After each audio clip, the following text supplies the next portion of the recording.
day after Memorial Day, or actually 2 days after.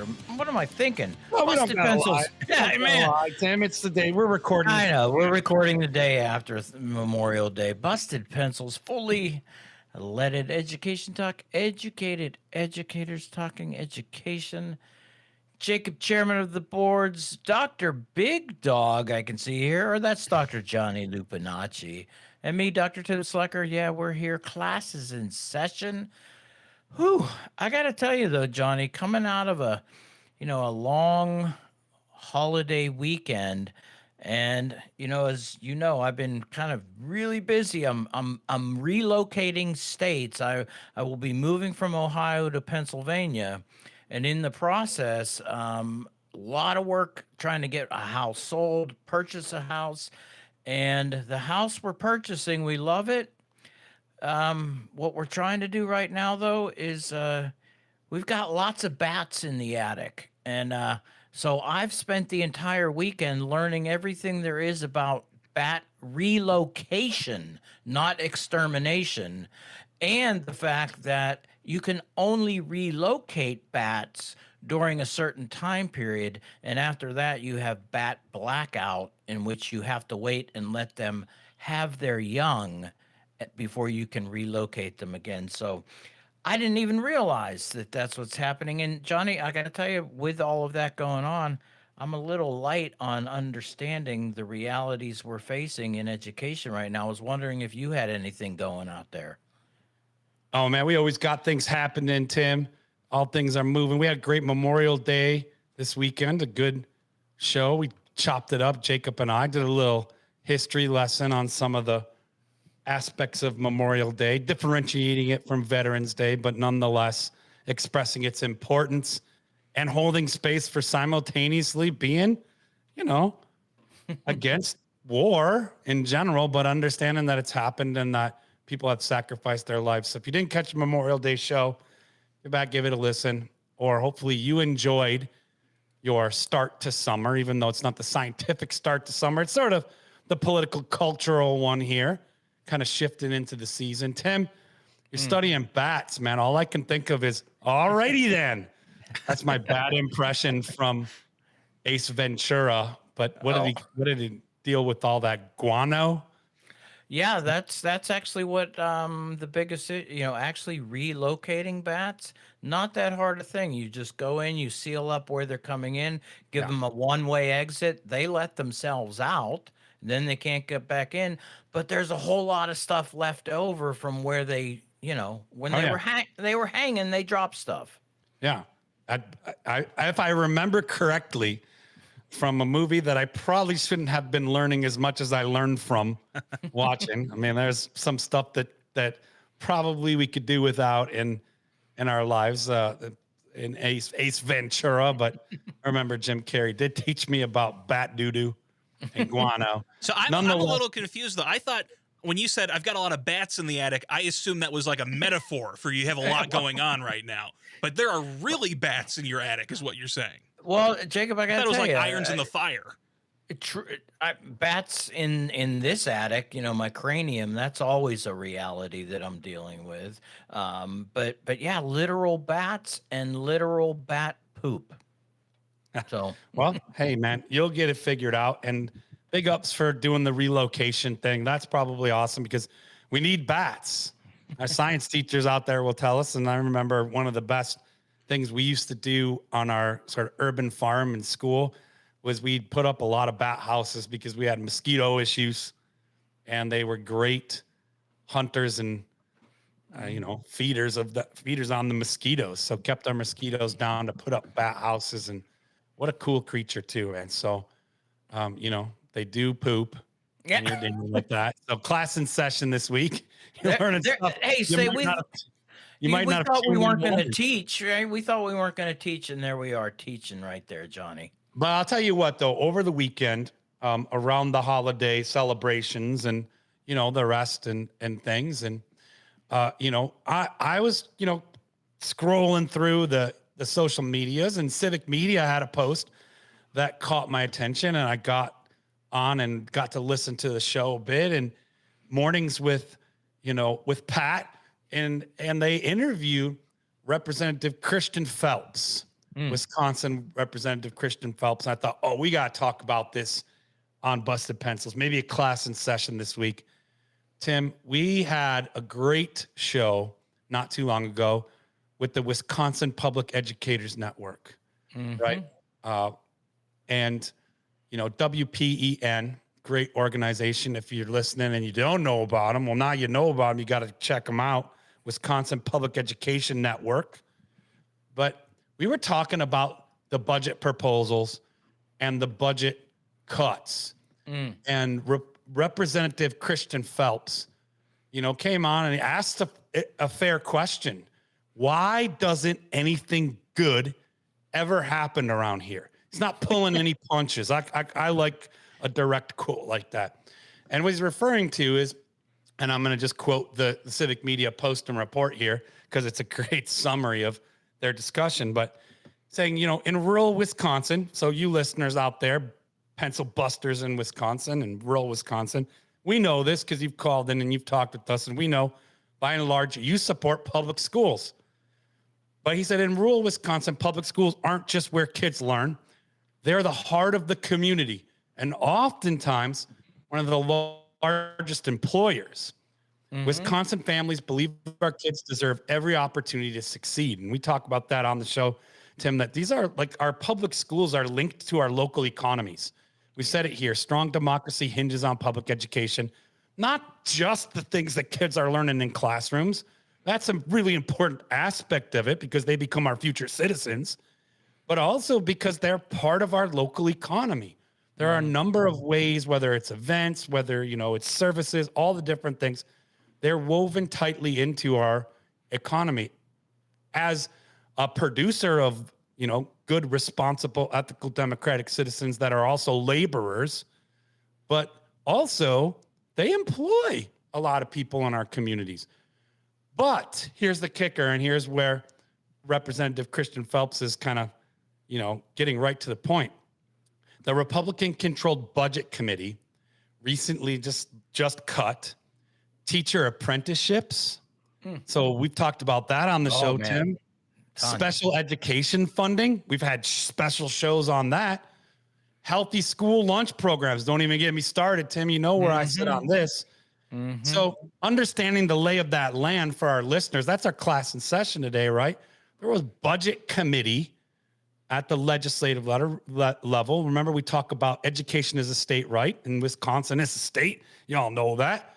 But within that state legislative process, they have to set and determine the budget for public schools. And we've said over and over, and we're going to say it clear and loudly, they have not been adequately funding public education. And you can learn more about that. Go to the Wisconsin Public Education Network. You can get really great information immediately from them on that. But by and large, we're saying you got to fund it more. But in the midst of so much advocacy, which you can also see at WPEN, there's strong voices coming from all directions saying, hey, this is really important, support our public schools. Despite that, 12 Republicans versus 4 Democrats on the committee. So there's 12 Republicans and 4 Democrats. And programs for kids got cut while money for private schools, right, didn't. So Wisconsin kids deserve better leadership, better investments in their future. And I loved hearing Representative Christian Phelps. So if you can, and he's in your district, District 93, I believe that's the Democrat in Eau Claire. Eau Right? Claire. Eau Claire. This is my bad pronunciation as a non-local. Jacob, Eau Claire. forgive him. Yeah. Forgive me. I forgive you, Johnny, for you do not know. Yes, for I do not know. But now you do. So if it happens again, I'm sorry. And if you don't know, now you know. All right. So, but nonetheless, Tim, let's just kind of get your thoughts on this here as a class in session today, because what that breaks down to is the big things we're talking about will likely get cut and not funded because of this budget. Is they're going to cut peer-to-peer suicide prevention. WTF. Yeah, Teacher apprenticeships, we talked about, special education funding, healthy meals, and healthy kids' school lunch programs. Items to be cut by the Republican led Joint Finance Committee from Governor Evers' budget proposal. So, what do you think about this, D- Tim? Well, I mean, the first thought is we're not surprised, right? I mean, especially longtime Wisconsin, especially since the the Walker years all the way through, the constant cuts to education, public education, very specifically. It's just something people, I hate to say, are potentially used to because it happens all the time. What we want to talk about here though is very specifically though, and this is where we need to be doing this kind of work, is pointing out what is going to go away with these cuts. So you talk about this, Johnny, teacher apprenticeships. And yet anybody listening to Busted Pencils for the longest time, you know that we have covered teacher apprenticeships in so many ways, probably one of the most innovative, really high quality ways to get community members, people who, would love to become a teacher in your neighborhood but didn't have access to that education and the funding. This really was moving, as they say, moving the needle and getting some of our best community members to become teachers. And you think about this in rural areas where teacher shortages are always profound, and the idea that somebody living locally could step up and go, really, as me, as Johnny, in fact, we interviewed the one bus driver in Michigan who all of a sudden said, I'm going to be a teacher. And because of the teacher apprenticeship program, she's able to do that. So you think about that and go, well, what is it about that program that needs to be cut? That seems to be making a huge difference in helping all kinds of people. And guess what? Kids specifically, because getting quality teachers from their local communities to be those mentors, those advocates, those people who are working with them. What a great program. Johnny, lunch. I mean, why do we constantly seem to point out that food is a necessity of life and that cutting food is kind of like a direct attack on life? And so the idea that we're going to defund healthy. Now, maybe some people are going, look, those poor kids don't need healthy. Um, okay. Let's not go there, but healthy lunch. In fact, we know that America's obesity problem is largely put back into the types of food that we're seeing that are given as really high calorie, low health indicators and stuff like that. So the idea that we're going to cut this special education, when you were talking about it, made me think about this, going, so are we really now potentially, framing this as, wait a minute, in today's anti-woke America, nobody's special. We're all equal, and therefore we got to do away with that special education because nobody's special, Lupinacci. Nobody's special, Chairman Jacob. Nobody's special. That's the only way I point this out and go, really? Okay, that's where, and here's the other thing, special education, parents and families, come on, we need you in this moment because those services are vital, vital. And you also know they're not funded at the level they're supposed to be anyway to begin with, Johnny. Well, yeah, Tim, I'm going to backwards into that. I'm going to start where you started, and I'm going to take a slightly different angle on that. I am becoming more and more surprised. I'm with you. Like, this is par for the course to attack public education and to put legislation in a spot where they can do the dirty work of dismantling public education by defunding it. But so it's par for the course in those politics.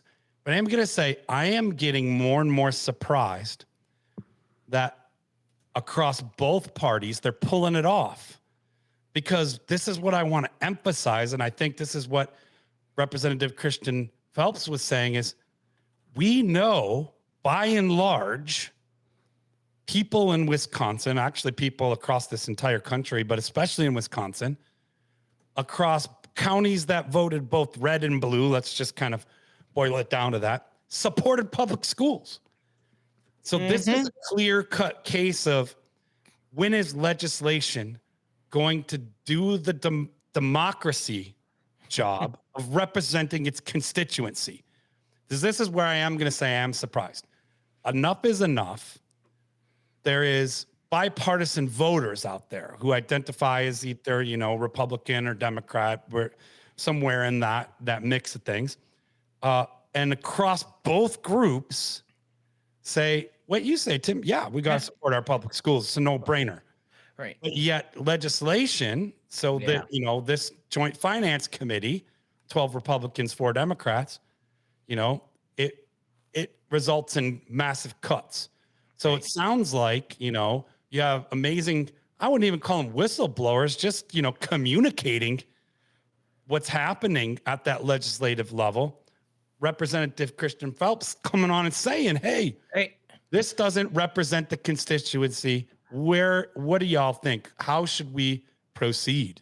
You made me think of something, Johnny, though, too, when you said that. It's like whether you're Republican or Democrat, we keep hearing and seeing when it comes to voting for our community, the hearts of our community, the public schools, right? It's like, yeah, we want them. In fact, let's just say the citizens of our communities, no red, no blue, no nothing. The citizens of our communities want their public schools taken care of, and yet here in Wisconsin, and we know all across the country in different ways, a legislative ambush on public schools that doesn't represent the citizenry, all the citizenry, right? Yeah. And you sit there and go, yeah. So in that sense, it is maybe surprising, but to me, it's also the sheer sign of this kind of willing arrogance, anger, kind of hatred of the local voters, particularly these 12 Republicans that are saying, too bad, we know better than you local people. We're here to fix everything. Yeah. And it's just, at what point is this going to, and I hope that anybody listening to Busted Pencils understands this is the point where we go, okay, let's change this. Well, yeah, Tim, I'll just say it rather bluntly. It's abuse of power. It's agenda setting, right? And it's kind of, making a choice of no choice. And Tim, go through it. Like the things that are cut we can come back to it. They're essentials. Right. Right. Like you talked about it. Like we talk about local economy, teacher apprenticeship programs, whatever you are out there, you might find like, hey, and it's certainly my pathway into teaching. I was, apprenticing as a plumber, and I loved learning. And I realized like on a crew, I liked also teaching. And I like communicating, breaking down skills and putting those skills into action. And I had some really good coworkers who had also been teachers. And they said, hey, young man, you may want to become a teacher. You like this, you're good at it. There are people in our community. They might be a mechanic. They might be a barber or a hair salon owner or something. They love the teaching aspect. And maybe they always thought about becoming a teacher, but the 4-year pathway of being 19 and deciding at 19, you want to be a teacher doesn't work for everybody. Right. So there are amazing educators in our community that could have a clear pathway into being awesome teachers in our schools.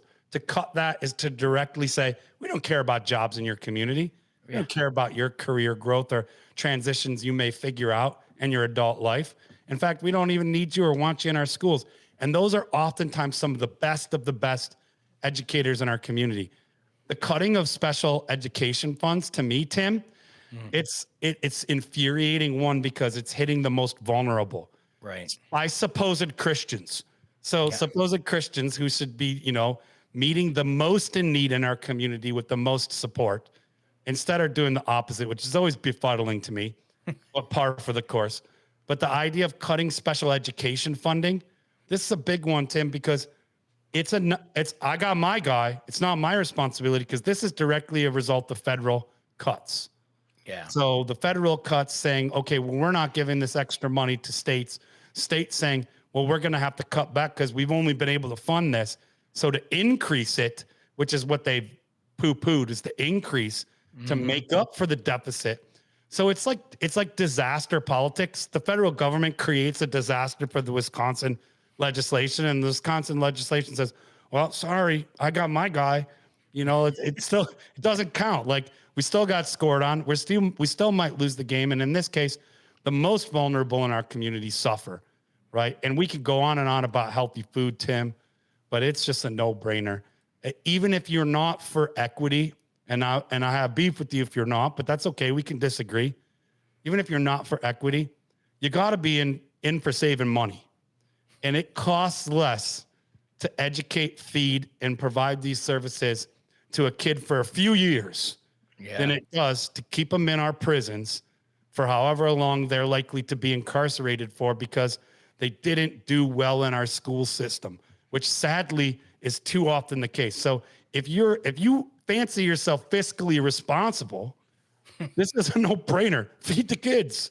Yeah. And there's well, what if, parents can already afford food? That's not fair. Who cares?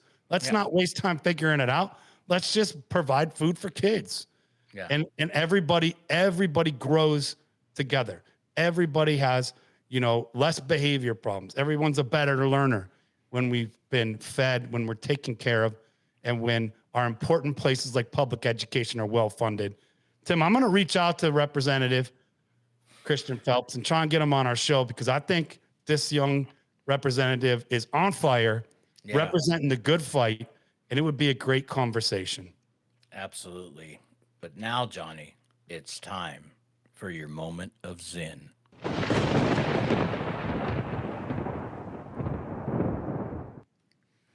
I started studying history with one view in mind: to look for answers to the issues and problems I saw in the world about me.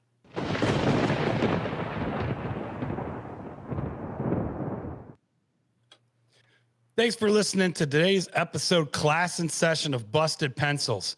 And if you want to listen to more episodes of these great podcasts, you can download them at Apple Podcasts, Spotify, or you can always find us at the Civic Media website, or, grab us at bustedpencils.com.